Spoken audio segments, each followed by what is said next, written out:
Assalamualaikum warahmatullahi wabarakatuh. Kepada yang terhormat Bapak Marwadi Purbo Sanjoyo selaku dosen pengampu mata kuliah pengantar ilmu politik, dan tidak lupa juga kepada teman-teman dan audiens yang saya banggakan. Pada kesempatan kali ini saya akan menyampaikan materi tugas UTS, yaitu bab tentang partai politik. Adapun poin-poin yang terdapat dalam bab ini adalah mencakup yang pertama definisi partai politik, yang kedua fungsi partai politik, dan yang terakhir yaitu klasifikasi partai politik. Pada kali ini saya akan membahas tentang definisi partai politik terlebih dahulu, yaitu partai politik adalah suatu kelompok yang terorganisir dari anggota-anggota yang mempunyai orientasi atau nilai-nilai dan cita-cita yang sama. Dari beberapa ahli, menurut Carl G. Frederick, partai politik adalah sekelompok manusia yang terorganisir secara stabil dengan tujuan merebut atau mempertahankan penguasaan terhadap pemerintahan bagi pimpinan partainya, dan berdasarkan penguasa ini memberikan kepada anggota partainya kemanfaatan yang bersifat idil dan material. Yang kedua, fungsi partai politik. Fungsi partai politik terbagi menjadi 3, yaitu fungsi di negara demokrasi, lalu 2 sebagai sarana asosiasi politik, dan yang ketiga sarana rekrutmen politik. Yang pertama yaitu fungsi di negara demokrasi. Sebagai sarana komunikasi politik pendapat dari orang lain yang memiliki sebagai sarana komunikasi politik menampung pendapat masyarakat dan digabung dengan pendapat dari orang lain yang memiliki pendapat yang serupa. Proses ini dinamakan penggabungan kepentingan. Sesudah digabungkan, pendapat dan aspirasi tadi diolah dan dirumuskan dalam bentuk yang sama dalam bentuk yang lebih teratur. Proses ini dinamakan perumusan kepentingan. Seandainya tidak ada mengagresiasikan dan mengartikulasikan, niscaya pendapat tersebut akan berantakan, sedangkan dengan adanya agregasi dan artikulasi kepentingan tersebut dapat ditanggulangi. Agregasi dan artikulasi ialah salah satu fungsi komunikasi dalam partai politik. Setelah partai politik menerima pendapat dari masyarakat dan merumuskannya menjadi usul kebijakan inilah yang dimasukkan ke dalam program alat platform partai untuk diperjuangkan dan disampaikan melalui parlemen kepada pemerintahan agar dijadikan kebijakan umum. Peran partai ialah sebagai jembatan penghubung antara masyarakat dengan pemerintah, di mana kebijakan pemerintah perlu dijelaskan kepada kelompok masyarakat dan pemerintah harus tanggap terhadap tuntutan masyarakat. Yang kedua ialah sebagai sarana asosiasi politik. Dalam ilmu politik, sosialisasi politik diartikan sebagai suatu proses yang melaluinya seseorang memperoleh sikap dan orientasi terhadap fenomena politik yang umumnya berlaku dalam masyarakat di mana ia berada.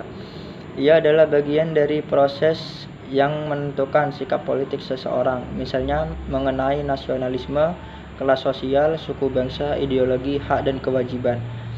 Dimensi lain dari sosialisasi politik adalah sebagai proses yang melaluinya masyarakat menyampaikan budaya politik, yaitu norma-norma dan nilai-nilai dari satu generasi ke generasi berikutnya. Dengan demikian, sosialisasi politik merupakan faktor penting dalam terbentuknya budaya politik suatu bangsa. Yang ketiga, sarana rekrutmen politik. Fungsi ini berkaitan erat dengan masalah seleksi kepemimpinan, baik kepemimpinan internal partai maupun kepemimpinan nasional yang lebih luas. Untuk kepentingan internalnya, setiap partai butuh kader-kader yang berkualitas, karena hanya dengan kader yang demikian ia dapat menjadi partai yang mempunyai kesempatan lebih besar untuk mengembangkan diri. Dengan mempunyai kader-kader yang baik, partai tidak akan sulit menentukan pemimpinnya sendiri dan mempunyai peluang untuk mengajukan calon untuk masuk ke bursa kepemimpinan nasional. Selain untuk tingkatan seperti itu, partai politik juga berkepentingan memperluas atau memperbanyak keanggotaan.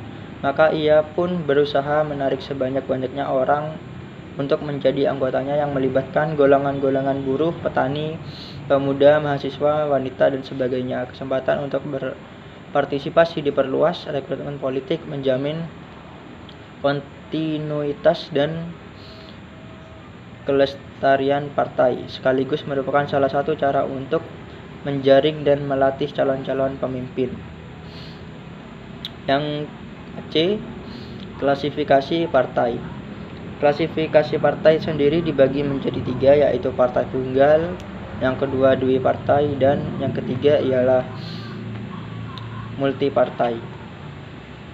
Partai tunggal yaitu satu-satunya partai yang ada di negara tersebut yang dipimpin oleh seorang pemimpin yang karismatik untuk menghadapi masalah bagaimana mengintegrasikan berbagai golongan, daerah, serta suku bangsa yang berbeda corak sosial serta pandangan hidupnya.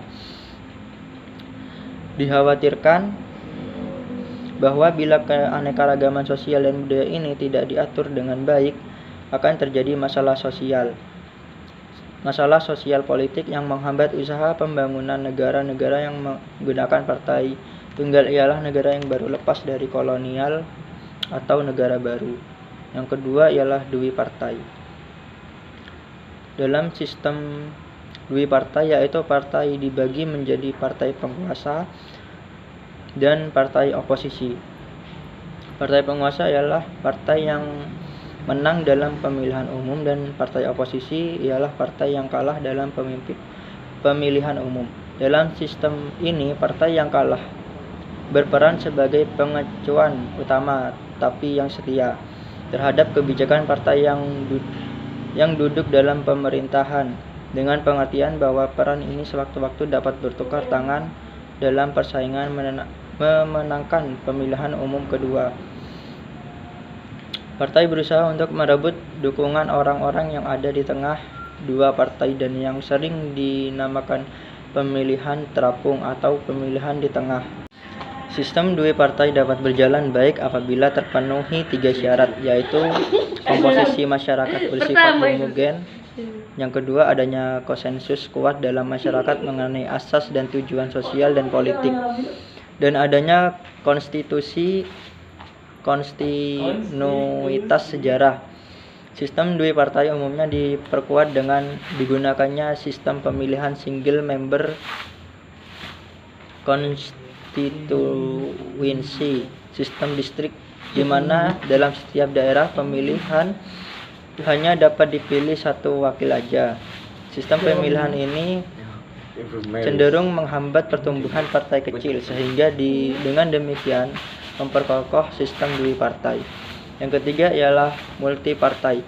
Sistem multi partai jika dihubungkan dengan sistem pemerintahan parlementer mempunyai kecenderungan untuk menitikberatkan kekuasaan pada badan legislatif, sehingga peran badan eksekutif sering lemah dan menjadi ragu-ragu. Hal ini sering disebabkan karena tidak ada satu partai yang cukup kuat untuk membentuk suatu pemerintahan sendiri, sehingga terpaksa membentuk koalisi dengan partai-partai lain. Dalam keadaan semacam ini, partai yang berkoalisi harus selalu mengadakan musyawarah dan kompromi dengan mitranya dan menghadapi kemungkinan bahwa sewaktu-waktu dukungan dari partai yang duduk dalam koalisi akan ditarik kembali, sehingga mayoritasnya dalam parlemen hilang. Dalam situasi ini, di mana terdapat suatu partai yang dominan, stabilitas politik dapat lebih tajam. Sekian dari saya. Wassalamualaikum warahmatullahi wabarakatuh.